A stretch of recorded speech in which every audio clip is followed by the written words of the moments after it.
Welcome back, you guys. Your boy CK. Today, it's all about the Jets. They won the last poll over on my Facebook stream. If you guys want to vote for the next one, link in the description. I'm streaming right now. After this video goes live, you can come through. There are only a few teams remaining. But today, we're going to be focusing on New York. Gang Green will be getting their all-time most famous quarterback and probably their best quarterback in their franchise's history in Joe Namath, and also one of the best cornerbacks of all time, Darrelle Revis. Now, I know a lot of you guys play MUT, and sometimes you don't feel like grinding to get the best teams. So if you want to just buy some training or coins or players, head on over to MUTReserve.com. Use my code CK. And not only will you be rich one day, but you'll also get 15% off your order. It hurt leaving guys like Mark Gastineau or Joe Klecko, you know, guys that were a part of the New York Sack Exchange. Leaving them out of this video. It really did hurt, I'm not gonna lie. And then you have Don Maynard, you have Curtis Martin, one of my favorite running backs of all time, but I couldn't justify bringing back him over a quarterback, but not just any quarterback. Broadway Joe. He played the most important position on the field for the Jets for 12 seasons. He led the Jets to their only Super Bowl victory over the Baltimore Colts, in which he guaranteed the victory in the week before and backed up his big prediction. But it was crazy because the Colts were 19-point favorites going into the game. So for him to not say they're going to win, but to just guarantee it was insane. 1965 was his first year in the league, and he became a Pro Bowler in just his rookie season. He would go on to be named to 4 more Pro Bowls and was a first-team All-Pro in 1968. He was the first quarterback in football history to throw for 4,000 yards in a season. And now I know his numbers aren't amazing. Like, he's thrown for a lot more interceptions than touchdowns.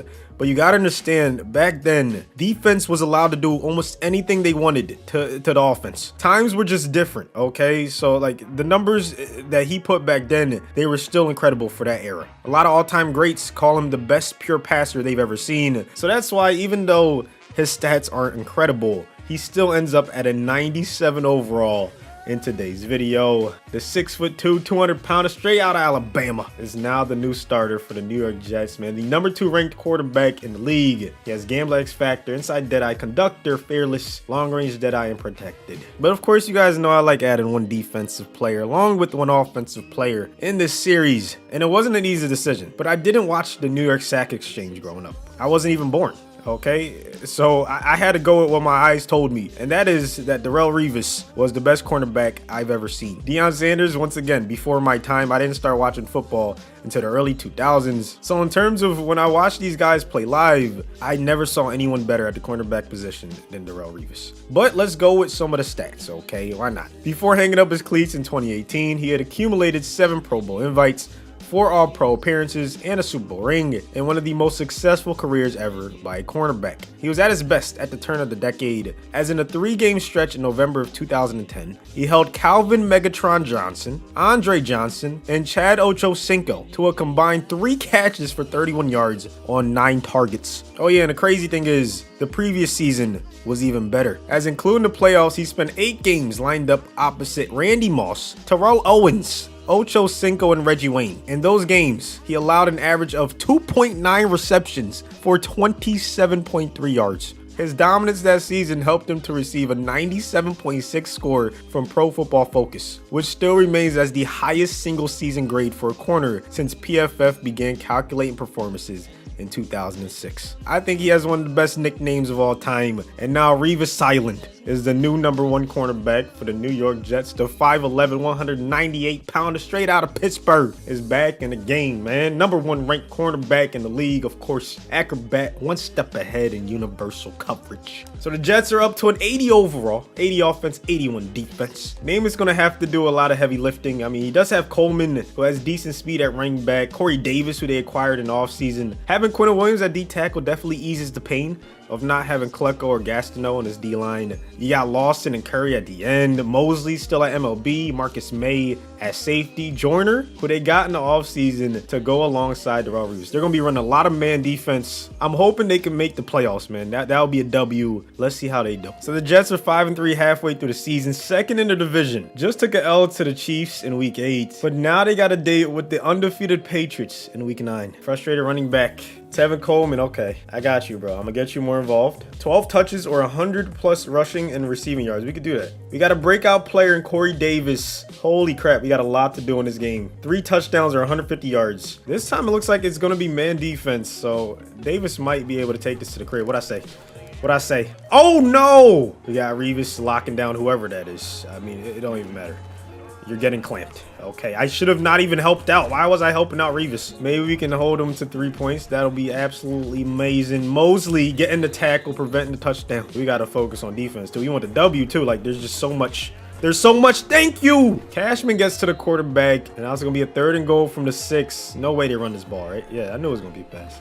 Had a feeling it was going to be a pass. That's Darrelle Revis. Why would you throw it to Revis silent? Does he have the speed? He has 95 speed. James White, you're not catching him. He's going to take it 100+ yards to the crib, just like he did at one point in his career. Revis in the zone. They're probably not going to be throwing to him anytime soon. But the last thing we want is for the Patriots to have a long drive. So they're going to score quick.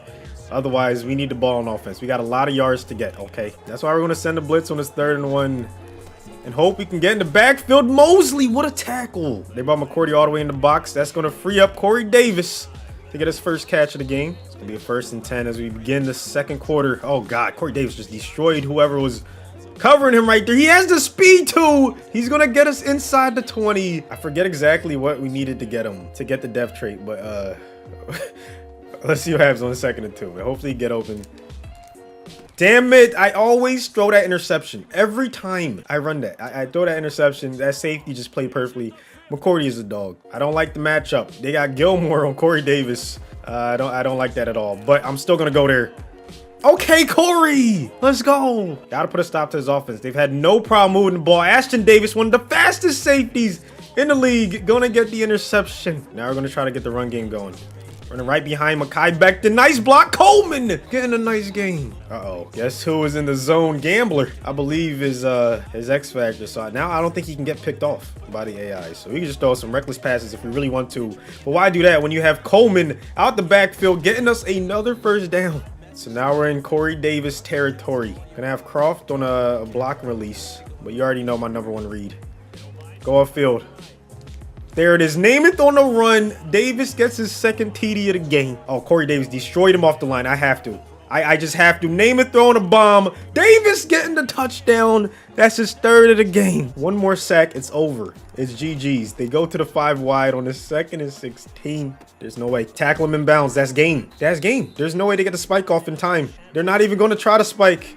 They're not getting the ball off. And the Patriots are no longer undefeated. All right, so let's see what happened, man. Did we get Corey Davis his breakout? I think we did. Let's go. He's now a superstar. That's just beautiful, man. I don't know if we did our job with Coleman. Wait, he had 100 yards? Okay, let's go. He had 43 on the ground. He had 58 in the air. I'm terrible at math, but I think he needed 57 in the air. So he had 101 yards. We just barely got it. And now let's see how they do the rest of the season. The Jets made the playoffs at 8-8 somehow. Finished 2nd in the division. The Bills finished 8-8, but they were not able to make it in the playoffs. Namath finished top 10 in passing touchdowns and passing yards. You love to see it. Over 4,000 yards. Remember, he was the first one to ever do it, so I'm glad he was able to do it again. Decent touchdown interception ratio. Coleman almost had 1,000 yards. Look at Namath, 179. 3 touchdowns to go along with it. Crowder and Davis both had 1,000 yards and 8+ touchdowns. Revis had a really good season, 87 tackles, but holy shit, Mosley had almost twice as much, by far the most on the team. But Revis had a tackle for a loss, a sack, 3 interceptions, 8 pass deflections, and of course that pick 6. So let's see the awards. Let's see if we were able to get any, man. Any Jets in the top 10? No, unfortunately. DPOY went to Mosley. Of course, I mean, he had so many tackles. How do you not give it to him? Best QB, though, we had Namath in the top 10. And then let's look at best DB. Revis didn't make it in the top 10. That's crazy. Joe Namath is just, he's built different, okay? I think there's only been like 2 or 3 Super Bowl wins in this series, you know, of us adding 2 legends to these teams. Somehow he made it happen when his team went 8-8. He must have guaranteed it or something, bro. He won 4 games in the playoffs to lead his team to Super Bowl champions. I mean, 6 touchdowns in a wild card game, over 400 passing yards. Revis had 8 tackles. And it was a close game, not gonna lie. Then they got revenge versus the Patriots. 35-14. Namath again was flawless. Revis, on the other hand, had 3 tackles. And then in the championship game, they beat the Jaguars 28-21. Imagine, these are teams with the top 2 picks in the 2021 NFL draft. And they're meeting in a conference championship. That's kind of crazy, man. Namath had another good game. Revis had 3 more tackles. And then in the Super Bowl, 34-28, Namath called it. He said they were going to win the Super Bowl, and that's exactly what he did. Could you imagine, man? I almost didn't go with him. I was gonna go with Curtis Martin. I was this close because I just loved watching Curtis Martin play. But Namath, I mean, if your goal is to win a Super Bowl, that's what he did, man. 5 tackles for Revis, 3 tackles for a loss, and the Jets are Super Bowl champions. Hopefully you guys enjoyed this video. Remember, I'm streaming right now. Please come through. Vote for the next one. I'm actually starting another CFM too. I'm doing one more before Madden 22 drops. Either way, thanks for watching to the end. Hopefully you guys have a good rest of your day, and I'll see you on the next one.